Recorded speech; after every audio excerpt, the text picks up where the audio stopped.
John, I had a dream. I had a dream last night and I spoke with Daddy. Daddy wants you to have the car.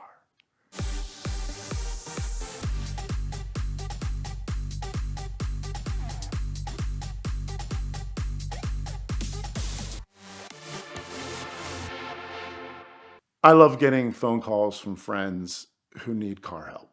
And I get it a lot. And I love being the car guy that they call. Anytime I can help a friend is a good time for me. And I've gotten some great phone calls over the years, and sometimes it led to cars, and sometimes it led to other things.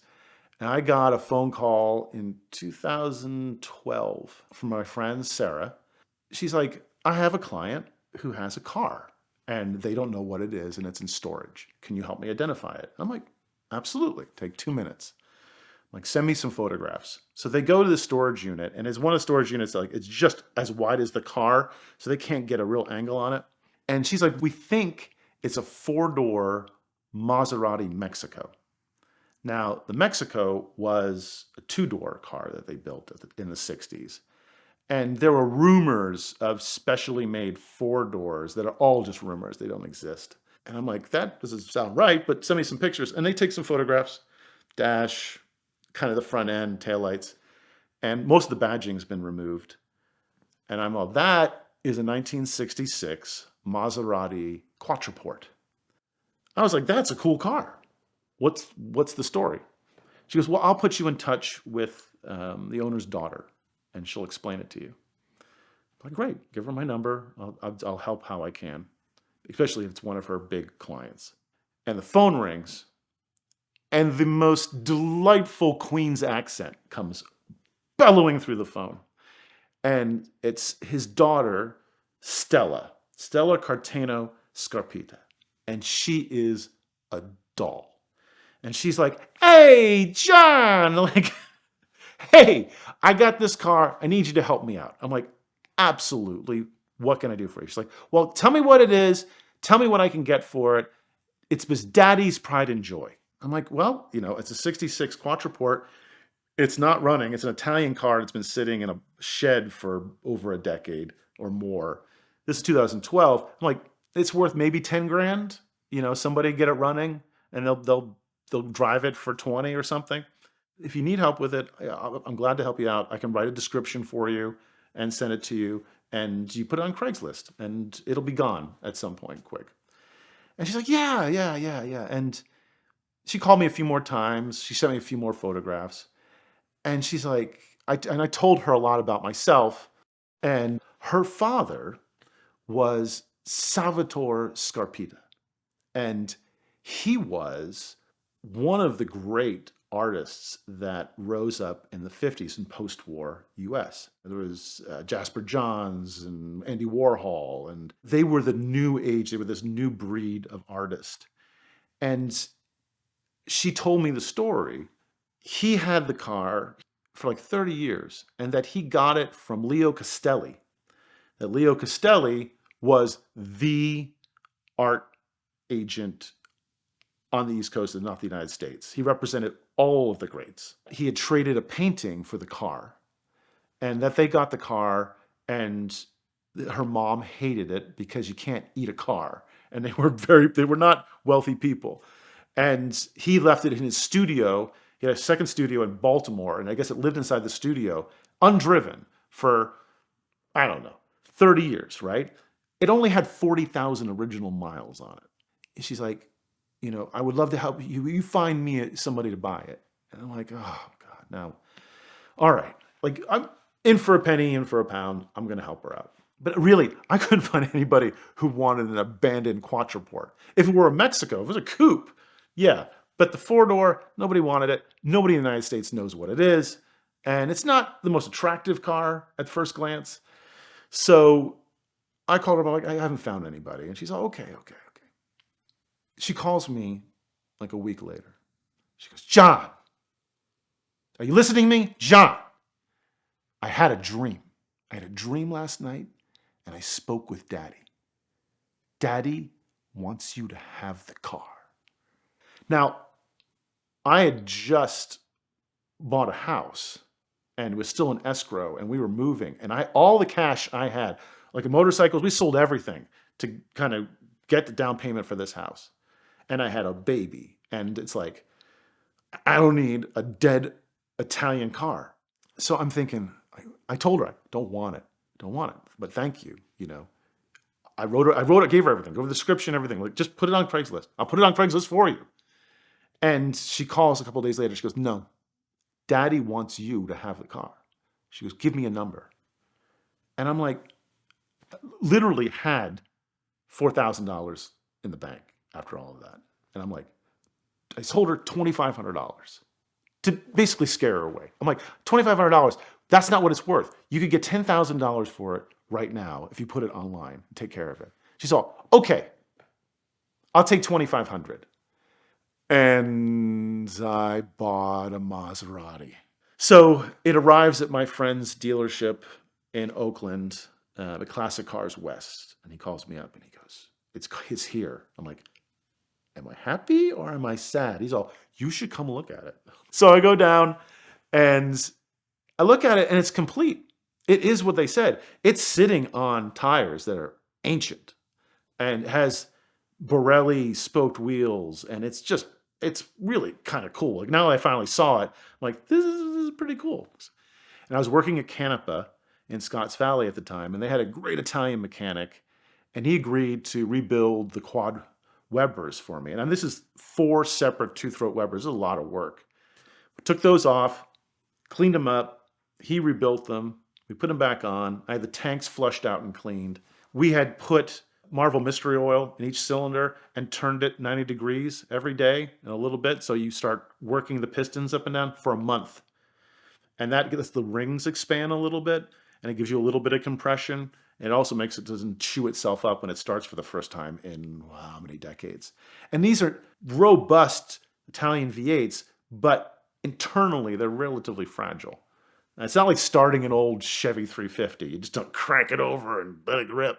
You want to build the oil pressure before you start it. And we got the carburetors on there, got everything ready, and pressurized the oil system, fresh gas in it, a couple little squirts on the top, turn the key, started it right up. Like, I mean, and if you've never heard an Italian V8, they sound like these early ones, they sound like a choir of angels beating the crap out of each other. Like, it's just, it sputtered to life, and I'm like, okay, it works. And it wasn't really any like smoke coming out the back once the Marvel had burned off, and it was running. I'm like, this thing's really cool. Now what do I do with it? At that time, I went and during Monterey Car Week, I went to the Jet Center party, and they had a Maserati display.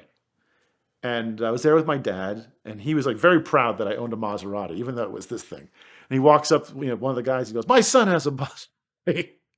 And the PR manager for North America was there. And he's like, oh, yeah, tell me about it. And of course, I give him the whole history. And he's like, that sounds fascinating. He knew he worked for Canepa. And he's like, give me the VIN number, which I happened to know off the top of my head. And I wrote it down for him. I said, there it is. He's like, let my guys look into this for you. He's like, give me your card. I give him my card. 3 weeks later, a tube arrives. A blue Maserati tube arrives. And inside is the complete build history for the car. The build sheet, like all the hand scratch stuff as it went across the factory floor. The special order form for its original owner, who turned out to be an heiress. She ordered it. Now, most all quadruports at the time were 4.5 liters. The sports cars, you could get a 4.7. Later, they were 4.9s. This had been special ordered with the 4.7 in it. And I was like, wow. Now I'm sitting with this stuff going, I have everything I need to kind of follow the story to the end and restore it. But you have to step back and say, what is going to cost to restore a 50-year-old Maserati? And I'm like, I don't have the money for this. But I did follow the story a little bit more when I found that information, which is what I love to do, because that's the life of the car. And I found out that the family had the story a little wrong. What had happened was the heiress bought it. She had it for a couple of years. She sold it to this guy who owned a huge toy factory in Milan. And he had it. He sold it to Salvador Scarpetta when he was in Italy and did trade it for a painting, partially. And Castelli would borrow that car when he was in Europe.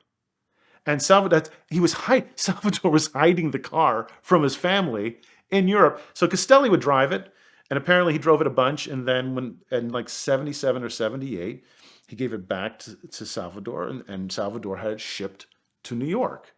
So the story wasn't exactly accurate, but still great. It was traded for a painting. I don't know what painting. His paintings now are worth, 6-7 figures easily. And then Salvatore sent it to New York, and we know the story from there. So I had the complete story from the day it was bought till the day I got it. I still couldn't keep it, even though I knew everything about it. Nobody in the United States, most anybody in the United States, doesn't know what that car is. And I've talked about my theory of car value before. And what it is rarity meets emotion. Is the pretty simple two axis. That if it's super rare, if they've made 5 of them, and everybody wants one and they're super emotional about it, that's the most expensive car. If they've made 1 million of them and nobody cares about it, it's in a scrapyard somewhere. And then most cars are somewhere in between. This car had rarity. There were only a few hundred of them made. I mean, it's a rare sedan. It's exotic and fantastic. But the problem is, there's no emotion for it in the United States. Nobody knows what it is. I can't advertise it in the US. I'm going to advertise it in Europe, where people know what it is and are emotional about it. So the guys at Octane Magazine in England gave me a free half-page ad, because they just had needed a filler, which was very nice of them. And put a picture of it, and it's a little bit of its history, and I waited for the magazine to come out. And the day the magazine came out, I got like 4 inquiries in it. And this guy in England ended up being like, I want it, I'm going to restore it. And Stella had, she had given me the car. And she had really given me the car because I was going to be a caretaker and make sure it was restored. That was beyond my capacity. But I felt obligation to her to make sure that that's what happened to the car. So I put this guy through the ringer. I asked him every question. I'm like, where is it going to be restored? Where are your parts coming from? Like, I want to make sure he knew exactly what they were doing. Have you ever done Maseratis before? Yes, yes, yes, and yes. Send me some pictures of stuff they had done. I'm like, that car is going to be well taken care of. And the interesting thing is that at that time, I kind of needed the money because the land across the street from our house had come up for sale. I had $4,000 into the car, and I sold it for $38,000. I bought the land for $17,000, and it's worth $400,000 now. I've made money on cars. I've made percentages on cars, but I've never made 100 times on a car before, and probably never will again. For a limited time, Glosset's best ever DIY ceramic coating deal is back. Last year, too many of you ordered it and it broke his site for a little while. But now, just the first 2,000 of you can get Glosset's $150 bottle of graphene ceramic coating for just $69.99, and you get a free $50 bottle of their ceramic detail spray, which makes the application a breeze. So click right now at the link in the description below to get yours.